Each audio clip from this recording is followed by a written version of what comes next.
With Season 10 rapidly approaching, and the current consensus being that we're getting Gore the God Butcher and Nightcrawler as this yin and yang, he who has lost all faith versus he who has all the faith type situation, I decided I wanted to take a look at what Nightcrawler could be in Marvel Rivals. We're going to take a quick look into Nightcrawler as a hero from the comics, then we're going to discuss possible kits for Nightcrawler as a Vanguard, Duelist, and Strategist. For the record, I fully believe he should be a Strategist. He's not built to be a tank, and for some reason I don't feel the dev team would be creative enough to make him anything but another dive slot DPS. But I'm going to give an earnest attempt to present to you options for all three, and we can see what actually ends up happening when he's released. If you are unfamiliar with Nightcrawler, he's a mutant who was born in Germany as a result of a messy situation involving mutants Azazel and Mystique, leading to his distinct blue demonic features. After realizing it would be impossible to raise Nightcrawler due to his origins and appearance, Mystique abandoned him in the Alps of Bavaria, where he was rescued by a witch named Margali.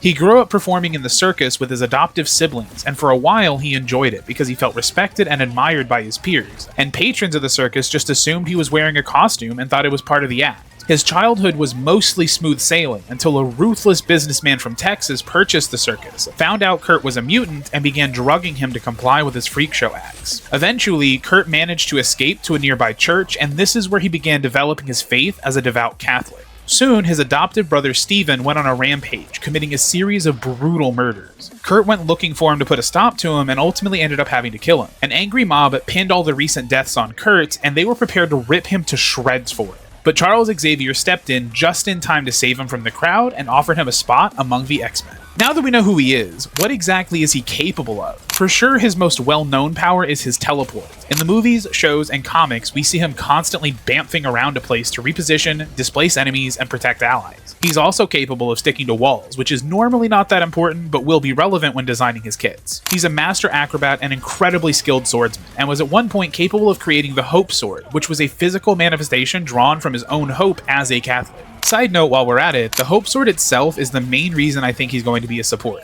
They're almost definitely going to use it as a narrative opposite to Gore's Necro Sword, so I hope that's the direction we're going with this. Also, according to his Marvel Wiki page, Nightcrawler is officially listed as a medic for the X-Men during times no actual healers or doctors were available, just to jump in front of the Nightcrawler doesn't heal comments. Fun fact about Nightcrawler, he was originally never supposed to be a mutant at all. His creator, Dave Cockrum, designed him to be a demon from hell who was sent to Earth for a job. But when he failed to complete his task, he decided to stay on Earth instead of returning home to face his punishment.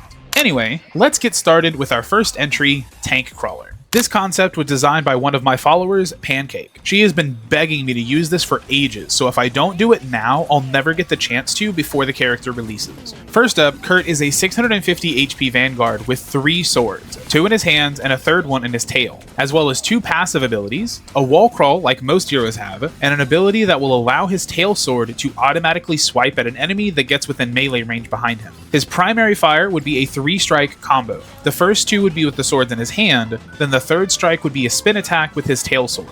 His secondary would be a parry block similar to Iron Fist and Rogue. He would hold his handheld swords out in front of him in a blocking stance, then follow up with an attack that deals damage based on how much was blocked. I think this could incorporate his third sword somehow. Maybe when you block, he holds the swords out in front of him in an X shape, then on the follow-up attack, he slashes those swords outward and stabs forward with his tail sword, and the tail sword would be able to crit. If you get a perfectly timed parry on an enemy within melee range, it could do a slight stun to make the follow-up easier to connect. Same basic idea, just a little bit more flair. Next, he'd have an ability where he can stab an enemy with his hand swords, bamf in the direction he's facing, kick them off of his swords, then bamf back to where he was originally. I can imagine this being used like Inviz's push and just sending people off the map, and I'm kinda here for it. His next ability is basically the opposite. Instead of grabbing an enemy and pushing them back, he grabs an ally and teleports them the opposite direction that he's facing, providing a smidgen of overhealth. He does not return to the previous location, instead he stays where he teleported to protect the ally he rescued. His shift ability would be a bamf that works similar to Magic's portal as Pancake described it. He has 5 teleports on an individual 3-second cooldown, and he becomes intangible for a brief second. It deals no damage on its own, but every other teleport provides 50 bonus health. His ult would have him bamfed behind all enemies within a 25-meter radius and kebab them with his swords before slamming on the ground to deal damage and stun before bamfing back away.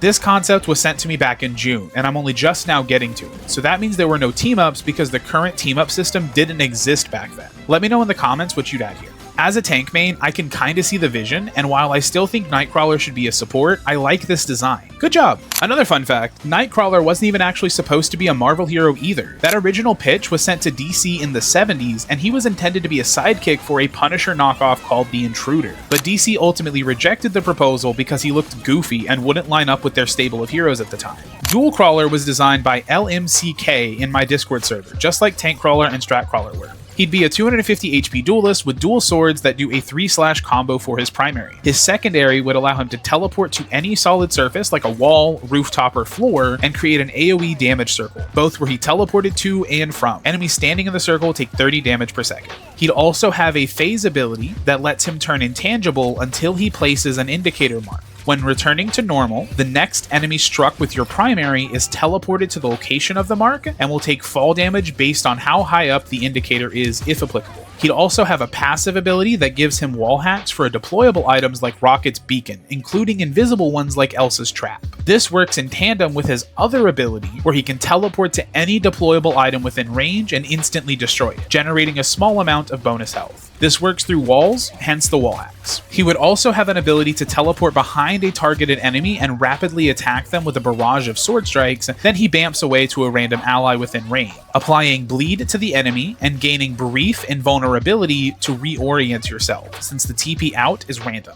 Finally, his ultimate would reduce the cooldown of his Bamf to 0, effectively giving him infinite teleports. Upon activation, he has 5 seconds to strike a target, or else the ult is cancelled. When he strikes an enemy, that enemy becomes afflicted with a very potent bleed that does 40 damage per second until the ult ends or Nightcrawler dies. He must continuously strike new enemies to extend the ult timer. If he does not strike an enemy, or there is not an enemy remaining to strike, then the ult will end after 5 seconds from the most recently struck enemy. To clarify, if you strike all enemies at once in the beginning, then the ult only lasts 5 seconds. But if you strike them one at a time, the ult could last as long as 30 seconds. Again, no team-ups, but that's okay. As always, drop your own ideas below. Not to interrupt this compelling video, but did you know that I have merch now? I finally got around to setting up a shop, and I've already got several items uploaded and ready to buy right now, with more coming soon as I have time to add more items. Everything is made to order and ships within roughly 2 weeks. Check the link in the description if you want something like this adorable Summer Strange t-shirt or insulated tumbler. All orders over $50 get free shipping, and if you're subscribed to me on Twitch, you'll get a 15% discount applied to your entire order.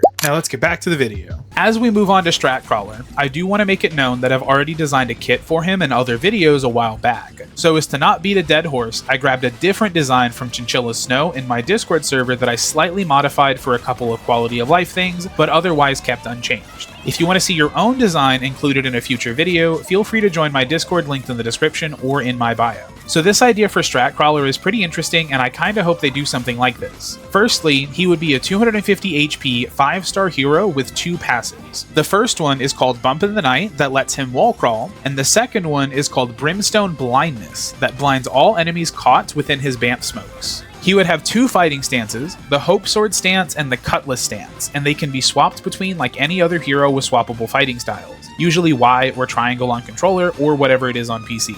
His Hope Sword stance would have him strike forward with a 3-hit combo that deals damage to enemies and heals allies over time as they get stuck.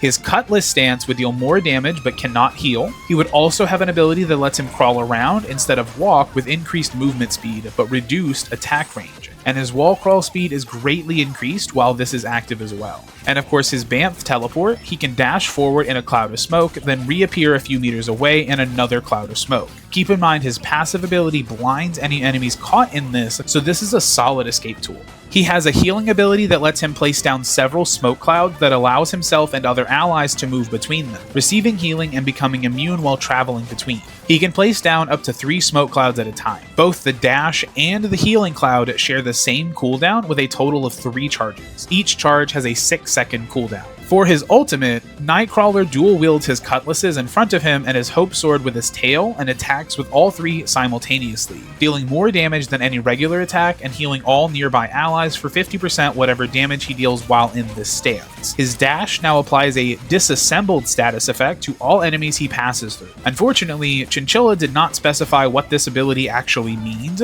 so I'm going to assume it disorients enemies, maybe stuns them. They're already blinded by the passive, so I don't think that's involved. Let me know in the comments what you think he meant.